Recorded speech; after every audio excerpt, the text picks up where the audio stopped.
Hello again. This is the review for the final exam on Chapter 23, which involves standard costs and variance analysis. Looking at the summary sheet for the review, you should know how standard costs are developed for direct materials, direct labor, and manufacturing overhead. Understanding how both the price and quantity factors are used in developing a standard cost per unit. So we're going to be going through an example of that in a moment, and I know that on at least one of your homework problems you've had to do this as well. Then understand how direct materials, direct labor, and factory overhead variances are computed, and how to interpret the results as either favorable or unfavorable. And understanding the underlying factors that may cause either a favorable or unfavorable variance in materials, labor, or overhead. So with that, we'll go to our review problems, which are found on page 1226 of the book. The do-it exercises 23.1, 23.2, and 23.3. So first of all, on 23.1, we're looking at a need to compute a standard cost per unit with the given information that the direct materials per unit consists of 2 pounds of the material at $5 a pound. The direct labor per unit consists of 0.2 hours at $15 per direct labor hour. The manufacturing overhead is given as 125% of direct labor cost. So read problems carefully to make sure when you're given an overhead rate that you know it's a percentage of direct labor cost or whether it's based on direct labor hours. In this case, it's cost. So in computing our standard cost per unit, we want to simply add the amount of direct materials, direct labor, and manufacturing overhead cost per unit together. We have the 2 pounds of materials at $5 a piece. That gives us $10. We have the 0.2 hours times $15 of direct labor cost per hour. So when we multiply those, that gives us $3. Then the overhead is 0.2 hours times $18.75, which is computed as the $15 direct labor cost again per hour times 1.25. So when we take the 0.2 times 1875 of overhead cost per hour, we get 375 overhead per unit. We add those three together, direct materials, direct labor, and overhead, we get 1675 standard cost per unit. Okay. Then we move on to 23.2, which is a materials variance problem, and this is a different product, so we have a different standard cost going on here. The first thing they want us to compute is the total materials variance. And remember when we went through the chapter and went through some examples how the total variance is taking the actual times the actual quantity times the actual price, multiplying those together, and then subtracting the standard quantity times the standard price. That gives us our overall variance. In this case, in eyeballing the data, we would expect, because we used 3,000 pounds less of the material than the standard, which was 2 pounds per unit, that we did pretty well and we should have a favorable variance. However, we did spend 30 cents more per pound than the standard. So there might be some offsetting going on there, and when we do the individual variances, we'll see that. So the total materials variance is 9,300 favorable, based again on that formula, actual times actual minus standard times standard. Alright, so then we move to the price variance aspect of it, and here again we want to key on the price difference, so we keep the quantity the same in the formula. That is the actual quantity used times the actual rate minus the actual quantity used times the standard rate. So that will give us the difference that's related to the price difference only. And that comes out to 8,700 unfavorable. Why? Because we paid more for the item per pound than what our standard called for. 30 cents more, in fact. So it's really, you could look at this as 29,000 times 30 cents.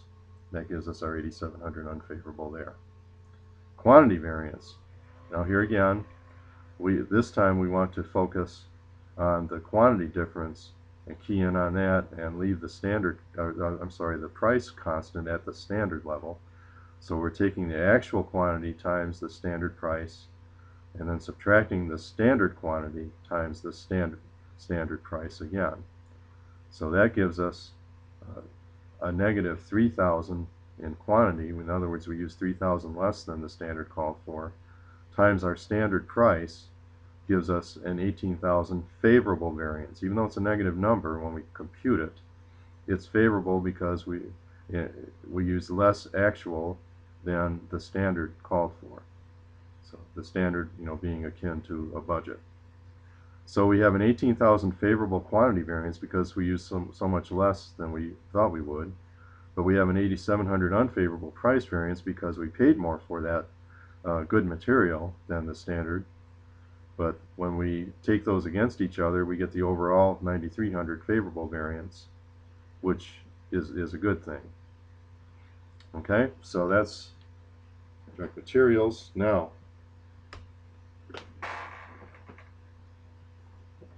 the last problem here called for the labor variances and then the overhead variance. So let's start with direct labor.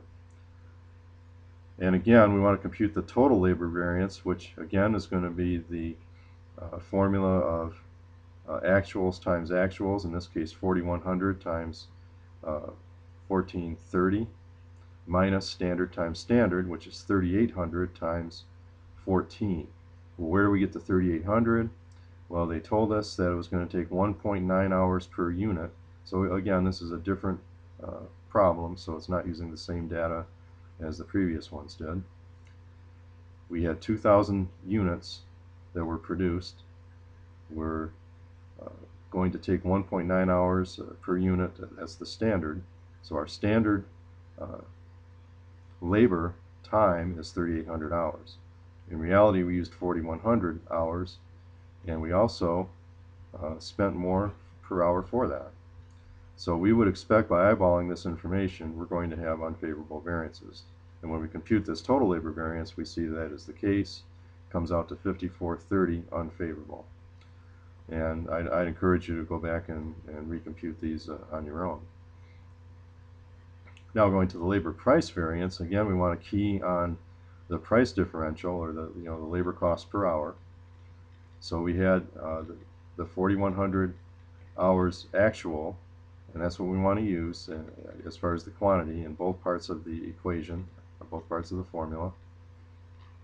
So we have 4,100 times 1430 actual labor cost minus 4,100 times $14, or the standard labor cost. That gives us a $1,230 unfavorable variance due to price, due to the labor rate being higher than what we expected from what the standard told us. Now the labor quantity variance, again, this time we want to keep price constant and focus on the quantity difference, so we use the actual quantity times standard price minus the standard quantity times the standard price.